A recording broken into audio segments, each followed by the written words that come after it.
Ges i wybod am y storyline Cancr tua blwyddyn yn ôl. Ymateb cyntaf fi oedd, just achos bod mae'n bwnc mor ddwys a mae'n effeithio gymaint o bobl. Dwi ddim yn unigryw o gwbl yn hyn, ond mae gennym ni dipyn o hanes o Cancr y Fron yn y teulu. Dwi'n meddwl yn y 10 mlynedd diwetha, mae mam di gael o, chwaer mam di gael o, a fy chwaer yng nghyfraith yn ei 30au hefyd. Dwi'n ymwybodol fydd gymaint o bobl yn gwylio Rownd sydd wedi cael profiad uniongyrchol neu profiad teulu o Cancr. O'n i just really eisiau gwneud yn siŵr bod ni'n trin y pwnc efo'r parch yma'n heiddi. Pan mae'r storiwyr yn dod â syniad am stori mor fawr a hyn i ni, mae'n stori arbenigol iawn a sgynnon ni'n llawer o brofiad yn y maes. Mae'n rili pwysig i ni bod ni'n gwarchod pawb sy'n gweithio ar Rownd. Da chi byth yn gwybod sut mae'r straeon yma'n gallu effeithio ar gast ifanc a hyn. Weithiau mae pobl yn meddwl ella fod nhw'n hollol iawn yn gwneud y stori, ond wrth actio'r stori mae pethau'n codi. Felly efo stori fawr fel hyn, alla fod yn agos at galon bobl, mae Kristy nhw wedi drafod efo'r hwylus y lles sy'n gallu cynnig cefnogaeth a cymorth iddyn nhw efo delio efo'r stori. Da ni gyd yn gwybod mae Cancr y Fron yn effeithio gymaint o bobl. Da ni gyd fel sgwenwyr yn abod rhywun sydd wedi bod drwyddo fo. Dwi yn bersonol yn abod 5 o ferched sydd wedi gorfod delio efo, brwydro fo.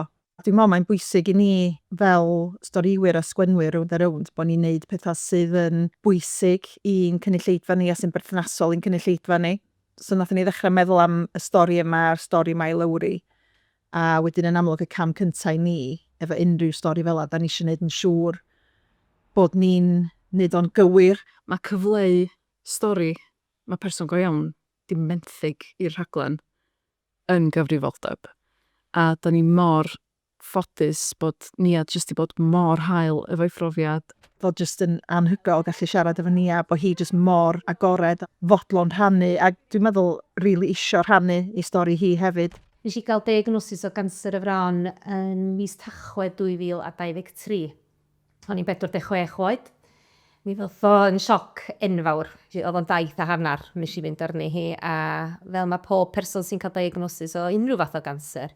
Mi nes i gael y diagnosis, a wedyn mi fydd rhaid i mi fynd drwy broses o gael mastectomy, a wedyn mi oedd rhaid i mi hefyd gael chemotherapi.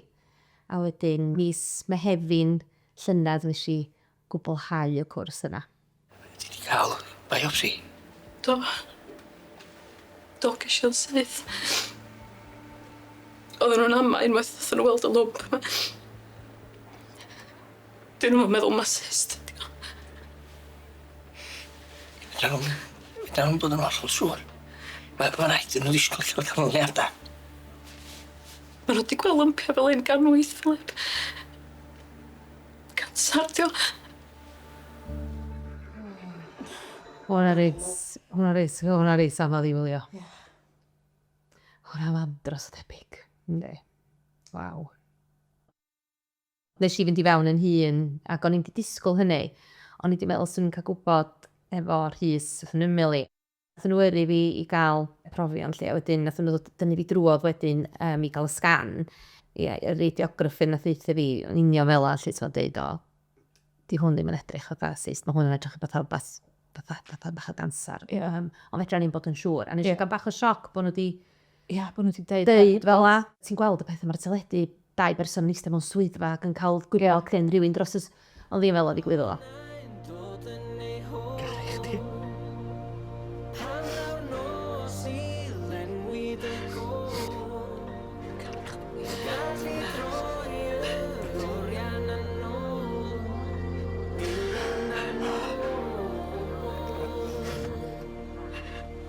Waw, da.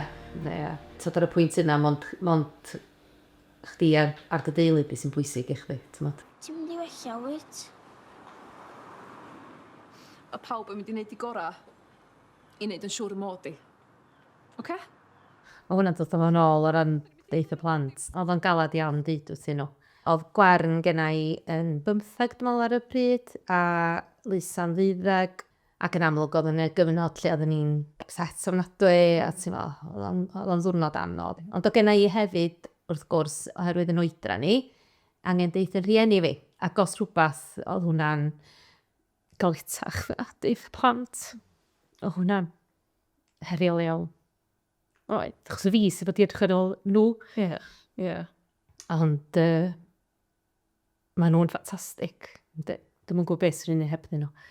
Maen nhw wedi bod yn anhygoel.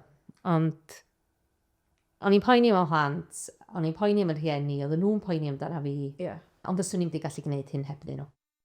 Yn gobaith ni rhwng Rownd ydy bod ni yn cyfleu straeon bydd eich bobl yn neithio efo nhw, straeon sy'n real a sy'n cyffwrdd pobl sy'n gwylio. A da ni'n gobeithio bod ni'n gwneud cyfiawnder hefo'r stori Lowri. Bod o wedi selio ar stori Nia, ac bod ni isio gwneud cyfiawnder a hynna, oedden ni hefyd yn ymwybodol o stori Lowri di hon hefyd, stori Lowri a Philip a'i teulu nhw. Wrth ymchwilio i brofiadau gwahanol o Cancr, mae profiad pawb mor wahanol o'r lle mae o, diagnosis, triniaeth, prognosis, ond oedd o'n gymaint o angor i ni, really, i fedru dilyn stori un person. Just yn ein siŵr bod y mor ffeithiol gywir a phosib, really. Ti just eisiau gwneud yn siŵr bod chdi yn diolch ac yn dangos y parch yna i'r person sydd wedi menthyg i stori nhw i chdi yn y ffordd mwyaf bosib.